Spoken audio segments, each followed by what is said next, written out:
بەڵێ بەڕێزان دۆسیەی ئەم شەومان دەکەینەوە سەبارەت بە دۆخی عێراق و داهاتووی عێراقە.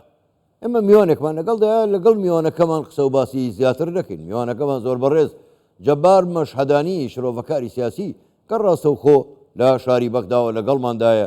بەڕێز مەشهەدانی شەوتان باش، زۆر سپاس کە جارێکی دیکەش بەشدارن لەگەڵمان لە ژووری هەواڵی کوردستان 24. عێراق بۆ داهاتی خۆی تەنها پشت بە نەوت دەبەستێ. ئەگەر نرخی نەوت دابەزی ئەمە لەلایەک هەڕەشەکانی ئەمریکاش بۆ سزادانی لایەنی ئابووری و سیاسی لە عێراق بەردەوامن. ئەگەر ئەمە جێبەجێ بوو هەڕەشەکان چووە بواری جێبەجێکردنەوە، عێراق بەرەو چۆ دەچێت؟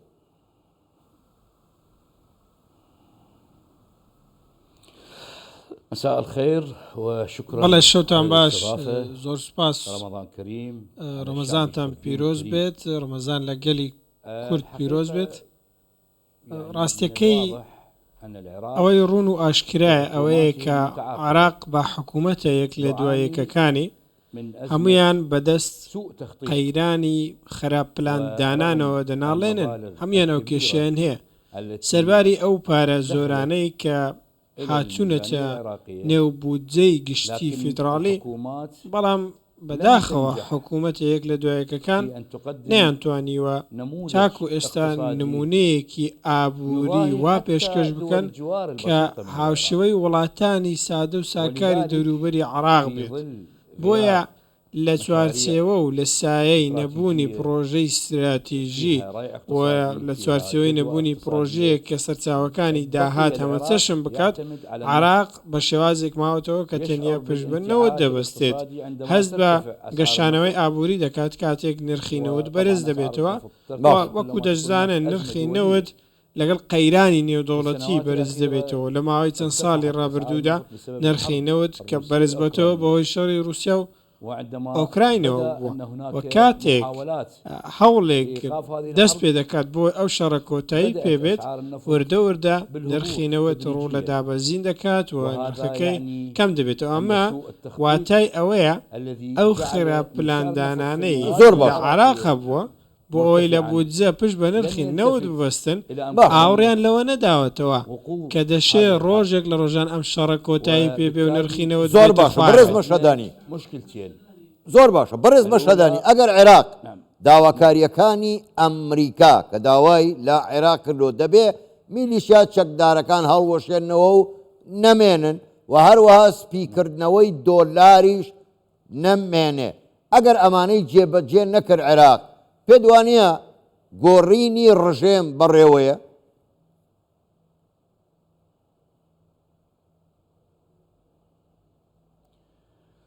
نعم. الاقتصاد باعتباره بەڵێ ئابووری في حركة الشعوب خاڵیەک لاکەرەوەی جموزۆڵی گەلانە و خاڵێک لاکەرەوەی پرۆسی سیاسیشە.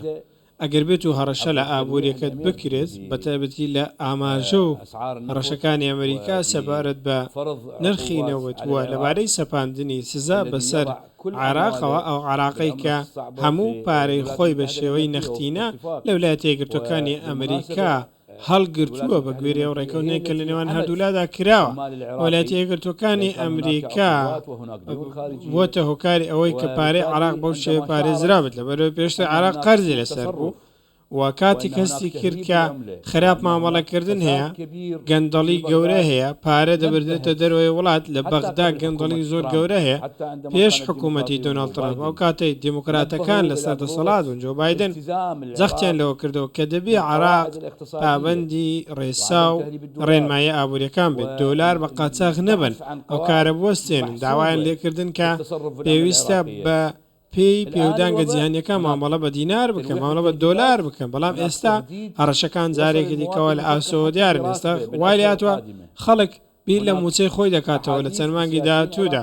بەشێک لە سیاسی عێراقیەکان لە نێو دامەزراوەی سیاسی عێراقی وەزیر و بەشێک لە ئەندامانی ئەنجومەی نوێنەران باس لەوە دەکەن کە حکوومەتی عێراقی ئەگەری هەیە نەتوانێت لە چەند مانگی داهاتوودا موچە دابین بکات بۆ خەڵکی کەواتە سەرباری دۆسیەی سەرەکی کە دۆسیە هەڵوەشانەوەی گروپە چەکدارەکان و پەیوەندی ناڕوون و ئاڵۆزی نێوان ئێران و عێراق و ئەمریکا لەلایەک هەموو ئەم بارودۆخانە هەمویان هێما و ئاماژە و هەڕەشەی ئەوە تێدان کە دۆخ و داهاتووی سیاسی عێراق بە هیچ شێوەیەک ئەرێنی نییە بەتایبەتی بۆ چینی سیاسی ئێستای عێراق ڕەنگە ئەوانە مۆتەکەی زۆر خراپ ببینن لەبەرەوەی خۆیان بۆ ئەم ساتە ئامادە نەکردن نە لە ڕووی سیاسی لە ڕووی ئابووری نە لە ڕووی کۆمەڵایەتی. زۆر باشە بەڕێز مەشەدانی بۆ خۆت باش ئاگاداری گۆڕانکاری زۆر گەورە لە ڕۆژهەڵاتی ناوەڕاست ڕوویاندا لە لوبنان لە سووریا لە فەلەستین لە یەمەن هۆکار چییە عێراق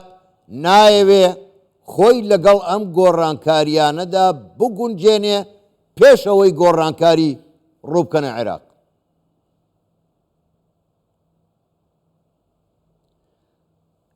في تقديري القرار هنا في هذه بمەزەندەی من بڕیار لەم نێوەندەدا بڕیارێکی عێراقی نییە واتە شتەکە لەدەست عێراق نییە ئێران شتەکانی بەدەستە و ئێران سەرەداوی بابەتەکەی لەدەست ئەوانەوە ئەوان دەیانەوێت کارتی عێراق دوا کارت بێت کە لەگەڵ ئەمریکا مامەڵەی پێ بکات فشاری پێ بکات سەبارەت بە دۆسیەی ئەتۆمی بۆیە بەڕاستی من پێم وانە بتوانین بڵێنەوە کە چینی سیاسی عێراق وەڵامیان نەداوەتەوە لەبەرەوەی ئەوان بۆ خۆیان بڕیاریان بەدەست نییە قسەی ئەوان نییە تا ئەوان بڵێن بەڵێ یاخود بڵێن نەخێر لەم دۆسیەیەدا بۆیە ئەوان بەم نزیکانە دەکەونە بەردەم دوو بژارەوە شیرینترینیان تاڵە یان ئەوەیە کە ئەم چینە سیاسە دەبێت سەر لەبەری بگۆڕدرێت یاخود ئەوەیە کە لە دوا سادا دەبێت زۆرێک لە کودەتا بەسەر هەژمونی ئێران و وەجڵەوی ئێران بکرێت لەبەرەوەی کۆتای ئەم پرۆسە سیاسیە بەم شێوازە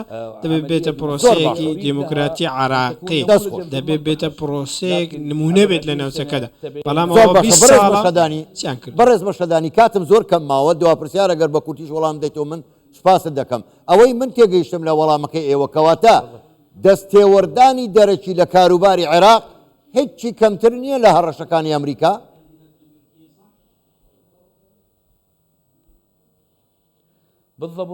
بەدڵنیایەوە بەو شێوەیە بەغدا گۆڕەپانی ململانەی ئەمریکا و ئێرانە هەر لایەک دەیەوێت کە مەرجەکانی خۆی بەسەر ئەوی دیکەدا بسەپێنێت لە نێو گۆڕەپانی بەغدا.